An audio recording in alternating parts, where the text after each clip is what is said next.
ಎಲ್ಲರಿಗೂ ನಮಸ್ಕಾರ. ಇತ್ತೀಚೆಗೆ ಎಲೆಕ್ಷನ್ ಟೈಮಲ್ಲಿ ಸ್ಟಾಕ್ ಆಪ್ಷನ್ಸ್ ಇದ್ದಕ್ಕಿದ್ದ ಹಾಗೆ ಯಾಕಿಷ್ಟು ಕಾಸ್ಟ್ಲಿ ಆಯ್ತು ಅಂತ ತುಂಬಾ ಟ್ರೇಡರ್ಸ್ ತಲೆಕೆಡಿಸ್ಕೊಂಡಿದ್ರು. ಸರಿ, ಇವತ್ತು ಆ ದುಬಾರಿ ಪ್ರೀಮಿಯಂಗಳ ಹಿಂದಿರೋ ಅಸಲಿ ಮ್ಯಾಟರ್ ಏನು ಅಂತ ಕಂಡುಹಿಡಿಯೋಣ ಬನ್ನಿ. ಪ್ರಶ್ನೆ ತುಂಬಾ ಸಿಂಪಲ್ ಅಲ್ವಾ? ಚುನಾವಣೆ ಇರ್ಲಿ, ಬಜೆಟ್ ದಿನಾನೇ ಇರ್ಲಿ, ಅಥವಾ ರಿಸರ್ವ್ ಬ್ಯಾಂಕ್ ಪಾಲಿಸಿ ಅನೌನ್ಸ್ ಮಾಡ್ಲಿ, ಇಂತಹ ದೊಡ್ಡ ದೊಡ್ಡ ಇವೆಂಟ್ಸ್ ಟೈಮಲ್ಲಿ ಆಪ್ಷನ್ ಪ್ರೀಮಿಯಂಗಳು ಯಾಕೆ ಆಕಾಶಕ್ಕೆ ಮುಟ್ತೆ? ಈ ಎಲ್ಲ ಕನ್ಫ್ಯೂಷನ್ಗೂ ಉತ್ತರ ಒಂದೇ ಒಂದು ಪದದಲ್ಲಿದೆ. ಅದುವೇ ಇಂಡಿಯಾ ವಿಕ್ಸ್. ಹೌದು, ಈ ಇಡೀ ಆಟದ ನಿಜವಾದ ಹೀರೋ ಅಥವಾ ಕೆಲವೊಂದ್ಸಲ ವಿಲನ್ ಕೂಡ ಇದೇನೆ. ಹಾಗಾದ್ರೆ ಏನಿದು ಇಂಡಿಯಾ ವಿಕ್ಸ್? ಇದು ಮಾರ್ಕೆಟ್ ಮೇಲೆ ಹೇಗೆ ಪ್ರಭಾವ ಬೀರುತ್ತೆ ಮತ್ತು ನಮ್ಮೆಲ್ಲರ ಟ್ರೇಡಿಂಗ್ ಮೇಲೆ ಯಾಕೆ ಇಷ್ಟೊಂದು ಇಂಪಾರ್ಟೆಂಟ್ ಆಗುತ್ತೆ? ಬನ್ನಿ ಒಂದೊಂದಾಗಿ ಡೀಟೇಲ್ ಆಗಿ ನೋಡೋಣ. ಇಂಡಿಯಾ ವಿಕ್ಸ್ ಅಂದ್ರೆ ಬೇರೇನೂ ಅಲ್ಲ, ವೋಲಾಟಿಲಿಟಿ ಇಂಡೆಕ್ಸ್. ಇನ್ನೂ ಸಿಂಪಲ್ ಆಗಿ ಹೇಳಬೇಕು ಅಂದ್ರೆ ಇದನ್ನ ಮಾರ್ಕೆಟ್ನ ಫಿಯರ್ ಮೀಟರ್ ಅಂದ್ರೆ ಭಯದ ಮಾಪಕ ಅಂತಾನೆ ಕರಿಬೋದು. ಅಂದ್ರೆ ಮುಂದಿನ 30 ದಿನಗಳಲ್ಲಿ ಮಾರ್ಕೆಟ್ ಎಷ್ಟು ಮೇಲೆ ಕೆಳಗೆ ಹೋಗ್ಬೋದು, ಎಷ್ಟು ಅಸ್ಥಿರವಾಗಿರ್ಬೋದು ಅಂತ ಅಂದಾಜ್ ಮಾಡುತ್ತೆ. ಈ ವೋಲಾಟಿಲಿಟಿ ಅಥವಾ ಅಸ್ಥಿರತೆ ಅನ್ನೋ ಪದವನ್ನ ಸರಿಯಾಗಿ ಅರ್ಥ ಮಾಡ್ಕೊಳ್ಳಕ್ಕೆ ಅದರ ಆಪೋಸಿಟ್ ಪದ ಸ್ಥಿರತೆ ಬಗ್ಗೆ ಯೋಚಿಸೋಣ. ಸ್ಥಿರತೆ ಅಂದ್ರೆ ಎಲ್ಲವೂ ನಾವು ಅಂದ್ಕೊಂಡ ಹಾಗೆ ಕ್ಲಿಯರ್ ಆಗಿರತ್ತೆ. ಆದ್ರೆ ಅಸ್ಥಿರತೆ ಅಂದ್ರೆ ಪಕ್ಕಾ ಅನಿಶ್ಚಿತತೆ. ಮುಂದೆ ಏನಾಗುತ್ತೋ ಏನೋ ಅಂತ ಯಾರಿಗೂ ಒಂದು ಕ್ಲಾರಿಟಿ ಇರಲ್ಲ. ಈಗ ರೀಸೆಂಟ್ ಎಲೆಕ್ಷನ್ ಟೈಮಲ್ಲೇ ಏನಾಯ್ತು ಅಂತ ನೋಡಿ. ಯಾರು ಗೆಲ್ತಾರೆ, ಎಷ್ಟು ಸೀಟ್ ಬರುತ್ತೆ ಅನ್ನೋದ್ರ ಬಗ್ಗೆ ಮಾರ್ಕೆಟ್ನಲ್ಲಿ ಒಂದು ದೊಡ್ಡ ಕನ್ಫ್ಯೂಷನ್ ಇತ್ತು. ಈ ಅನಿಶ್ಚಿತತೆನೇ ವೊಲಾಟಿಲಿಟಿಯನ್ನ ಹೆಚ್ಚಿಸಿದ್ದು. ಒಂದು ಉದಾಹರಣೆ ತಗೊಳ್ಳೋಣ. ಏಪ್ರಿಲ್ 24ರಂದು ಎಲ್ಲವೂ ಕೂಲಾಗಿದ್ದಾಗ ಇಂಡಿಯಾ ವಿಕ್ಸ್ ಕೇವಲ 10ರ ಲೆವೆಲ್ನಲ್ಲಿತ್ತು. ಅಂದ್ರೆ ಮಾರ್ಕೆಟ್ನಲ್ಲಿ ಅಂತ ದೊಡ್ಡ ಭಯ ಏನೂ ಇರಲಿಲ್ಲ. ಆದ್ರೆ ಮೇ 31ರ ಹೊತ್ತಿಗೆ ಏನಾಯ್ತು ನೋಡಿ. ಅಂದ್ರೆ ರಿಸಲ್ಟ್ಗೆ ಕೆಲವೇ ದಿನಗಳ ಮುಂಚೆ ಇದೇ ವಿಕ್ಸ್ ಸೀದಾ 24ಕ್ಕೆ ಜಿಗಿತು. ಅಬ್ಬಾ, ಡಬಲ್ಗಿಂತಾನೂ ಹೆಚ್ಚು. ಇದರಿಂದಾನೇ ಗೊತ್ತಾಗುತ್ತೆ ಮಾರ್ಕೆಟ್ನಲ್ಲಿ ಭಯ, ಆತಂಕ ಎಷ್ಟೊಂದು ಜಾಸ್ತಿಯಾಗಿತ್ತು ಅಂತ. ಓಕೆ, ವಿಕ್ಸ್ ಜಾಸ್ತಿ ಆಯ್ತು. ಆದ್ರೆ ಒಬ್ಬ ಟ್ರೇಡರ್ ಆಗಿ ನಮ್ಗೆಲ್ಲ ಇದರಿಂದ ಏನಾಗತ್ತೆ? ಇದರ ಪರಿಣಾಮಗಳೇನು? ಬನ್ನಿ ಈಗ ಅದನ್ನೇ ತಿಳ್ಕೊಳ್ಳೋಣ.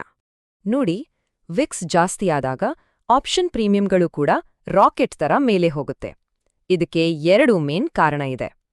ಒಂದು, ವೇಗ ಎಫೆಕ್ಟ್. ಅಂದ್ರೆ ವಾಲಟಿಲಿಟಿ ಜಾಸ್ತಿಯಾದಂತೆ ಪ್ರೀಮಿಯಂಗಳು ಕೂಡ ತಾನಾಗೇ ಜಾಸ್ತಿಯಾಗುತ್ತೆ. ಇನ್ನೊಂದು, ಈ ಅನಿಶ್ಚಿತತೆಯಿಂದ ತಮ್ಮನ್ನು ತಾವು ರಕ್ಷಿಸ್ಕೊಳ್ಳೋಕೆ ಹೆಚ್ಚು ಹೆಚ್ಚು ಜನ ಆಪ್ಷನ್ಗಳನ್ನ ಕೊಂಡ್ಕೊಳ್ಳೋಕೆ ಶುರು ಮಾಡ್ತಾರೆ. ಇದರಿಂದ ಡಿಮಾಂಡ್ ಜಾಸ್ತಿಯಾಗಿ ಪ್ರೀಮಿಯಂ ರೇಟ್ ಕೂಡ ಜಾಸ್ತಿಯಾಗುತ್ತೆ. ಜನರಲ್ ಆಗಿ ನೋಡಿದ್ರೆ ಇಂಡಿಯಾ ವಿಕ್ಸ್ ಮತ್ತು ನಿಫ್ಟಿ ಮಧ್ಯ ಒಂದು ಉಲ್ಟಾ ಸಂಬಂಧ ಇದೆ. ಅಂದ್ರೆ ವಿಕ್ಸ್ ಅಂದ್ರೆ ಮಾರ್ಕೆಟ್ನ ಭಯ ಜಾಸ್ತಿಯಾದಾಗಲ್ಲ, ನಿಫ್ಟಿ ಅಂದ್ರೆ ನಮ್ಮ ಮಾರ್ಕೆಟ್ ಕೆಳಗೆ ಬೀಳುತ್ತೆ. ಈ ಚಾರ್ಟ್ ನೋಡಿ, ನಿಮ್ಗೆ ಕ್ಲಿಯರ್ ಆಗಿ ಗೊತ್ತಾಗುತ್ತೆ. ವಿಕ್ಸ್ನ ನೀಲಿ ಲೈನ್ ಯಾವಾಗ ಮೇಲೆ ಹೋಗಿದೆಯೋ, ನಿಫ್ಟಿಯ ಆರೆಂಜ್ ಲೈನ್ ಆಗ ಕೆಳಗೆ ಬಂದಿದೆ. ಹೈವಿಕ್ಸ್ ಟೈಮಲ್ಲಿ ಆಪ್ಷನ್ ಬಯರ್ಸ್ಗಳಿಗೆ ಇರೋ ದೊಡ್ಡ ರಿಸ್ಕ್ ಅಂದ್ರೆ ಇದೆ. ಅಕಸ್ಮಾತ್ ನಾವು ಅಂದ್ಕೊಂಡ ಹಾಗೆ ಮಾರ್ಕೆಟ್ ಮೂವ್ ಆದ್ರೂ ಕೂಡ ಆ ದೊಡ್ಡ ಇವೆಂಟ್ ಮುಗಿದ ಮೇಲೆ ವಿಕ್ಸ್ ಠಪ್ ಅಂತ ಕೆಳಗೆ ಬಿದ್ದಾಗ ನಮ್ಮ ಆಪ್ಷನ್ ಪ್ರೀಮಿಯಂನ ವ್ಯಾಲ್ಯೂ ಕೂಡ ಕರಗಿ ನೀರಾಗ್ ಹೋಗುತ್ತೆ. ಇದನ್ನ ವೊಲಾಟಿಲಿಟಿ ಕ್ರಶ್ ಅಂತ ಕರೆಯೋದು. ಇದು ನಾವು ಮಾಡಿದ ಲಾಭವನ್ನು ಕೂಡ ವಾಪಸ್ ತಗೊಂಡು ಹೋಗ್ಬಹುದು.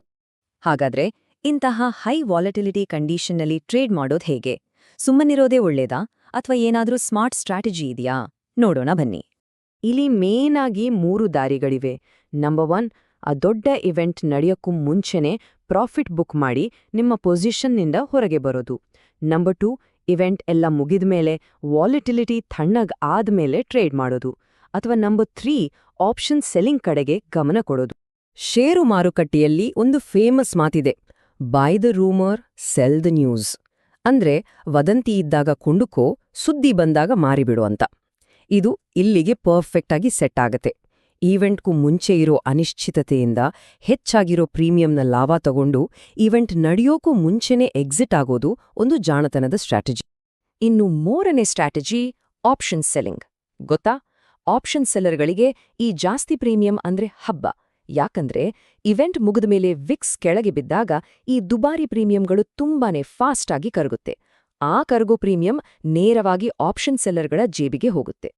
ಹಾಗಾದ್ರೆ ಈ ಎಲ್ಲ ಮಾಹಿತಿ ಇಟ್ಕೊಂಡು ಮುಂದಿನ ಸಲ ಬಜೆಟ್, RBI ಮೀಟಿಂಗ್ ಅಥವಾ ಬೇರೆ ಯಾವುದೇ ದೊಡ್ಡ ಈವೆಂಟ್ ಬಂದಾಗ ಈ ವೊಲಾಟಿಲಿಟಿಯನ್ನ ಫೇಸ್ ಮಾಡಕ್ಕೆ ರೆಡಿ ಇದೀರಾ?